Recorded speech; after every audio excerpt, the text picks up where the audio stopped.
saucing on you. I'm swagging, oh. I'm ballin', I've a song on you. What's up, folks with nothing better to do? I'm Blockzilla, you're watching the No Judgment Zone, and today I have a king in the game, my man Post Malone. What's going on, bro? Doing, man? I'm good, man. You good, man? Yeah. When I first met you was in South by Southwest.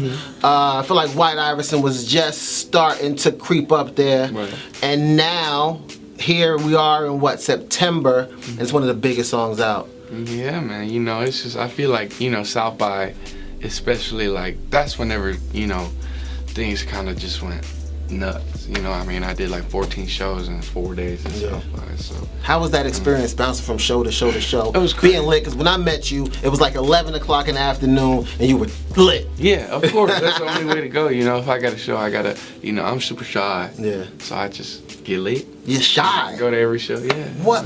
How was this happen?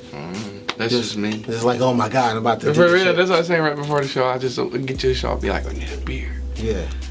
Yeah, I feel like I'm the same way. Like, when it comes, like, once I'm on stage, I'm cool.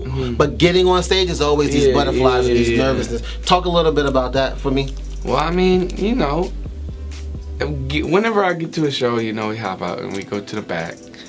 And then they'll be like, usually we'll get there, you know, we're not very punctual.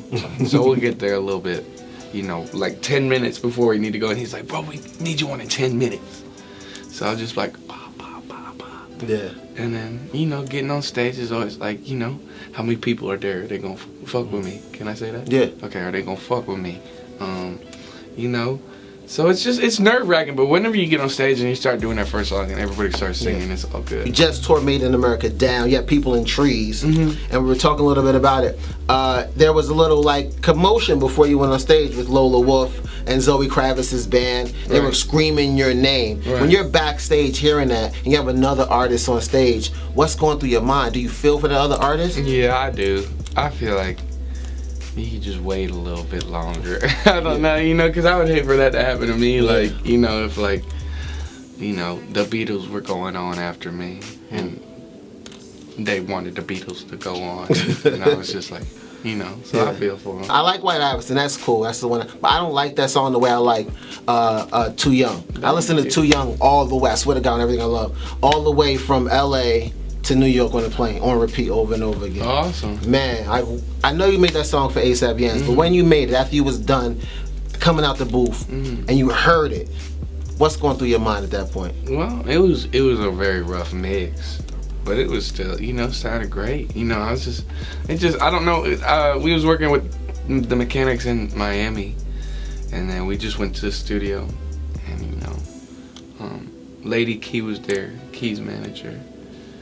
And I just went in there, did the melodies, and then wrote over it. And whenever I got out and heard it, you know, I was like, this is a cool song. I like this one. Yeah. You know? What was the effects that Yams passing had and made you go, you know, I wanna write this song. I got this vibe in my mind. I don't know. Yeah, I think it was just on everybody's mind. You know, it wasn't supposed to happen. Yeah. You know what I mean? But it happens. And, you know, I think that kind of, like, show people, like, wake up. You know what I mean? Kind of, you know what I mean? Yeah. Like, people was into heavy drug use and stuff, and then they was just like, you know what, whoa, this just happened. That's why I feel a song, man. When I first heard it, because I listened to White Iverson, and then I forgot to press skip back, you know, on my title app, and then Too Young came on. That's how I discovered the song, by accident. I was like, oh shit, I like this, and I'm a drinker. I drink, and I drive home sometimes, and when I felt that, and then all the stuff we go through as a black man, I was like, damn, this shit just captures everything about being black in America. Like, I don't want to die too young, but I want to have a bunch of fun doing this shit. And that captures everything in America. When you saw Christian Taylor's last tweet was one of your lyrics, one of his last tweets was one of your lyrics. At that point, what's going through your mind? That's crazy, cause you know I didn't figure out until like a while after. You know what I mean? But then like, hey, everybody. Like, this is a Post Malone song, he tweeted it, and like, it was just crazy, you know what I mean?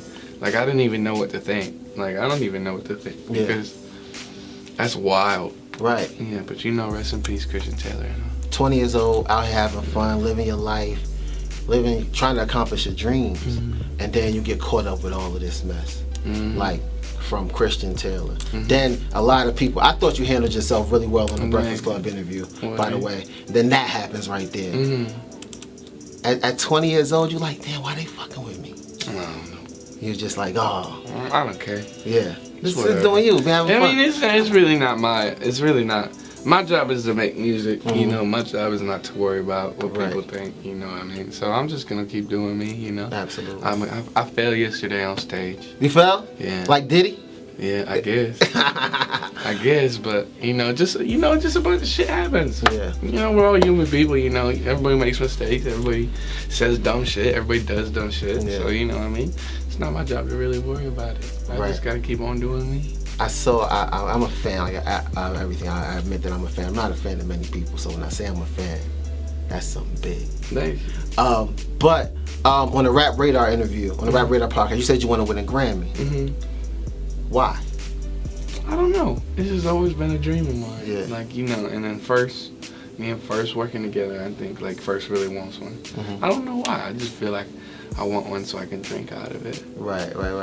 When you win that Grammy, you think hip-hop will appreciate it? You think they will love it and accept it? Because I fucks with your music. I like your music. Thank you. So you think hip-hop will appreciate it and, like, accept it? Well, I hope so. I mean, not only hip-hop, but, you know, other genres. I hope, you know, everybody accepts it. You know what I mean? Because I don't want to just, you know, just because I have such a small catalog of music out or whatever, you know, I don't want to be like, you know, I want to make music for everybody, like every genre, every person, you know what I mean? So, like, I feel like hopefully not only the hip-hop community will accept it, but you know, the alternative and the rock, you know, everything. The white genuine or the white R. Kelly? Yeah, the white genuine. 6th grade. Yeah. Let's go back to 6th grade. What was 6th grade like for you? Because I know 6th grade for me is when I discovered girls, I discovered music in 6th grade. What was 6th grade like for you? 6th grade, I got my first guitar. That's when I got my guitar. And I thought I was so cool. I went to school in a suit. I was so cool, bro. Slicked my hair back. I was just want to be like my dad. Yeah. But I started playing music. I joined a band with my friend. And we just jammed, and you know, I just wrote songs, and you know, and that's it. So you're like 18, 19 years old, starting to do more music now. Your music is finding your rhythm, right?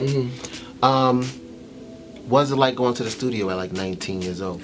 Well, yeah, I mean, the first thing, I moved to LA when I was 18. Okay. So like that's when I met up with FKI and all that. LA is a great place. It's a great place. I think that's the only place to be if you're making music. Like, just everybody got a studio. Everybody knows somebody. You never know what you walk into a studio and who will be there. You know. So that's where I met FKI really, and we just started working. And you know, that was a wild experience because it went kind of from nothing, you know, to just, you know, working with like the greatest producer and, you know, working with a bunch of different people that want to work with me too, and.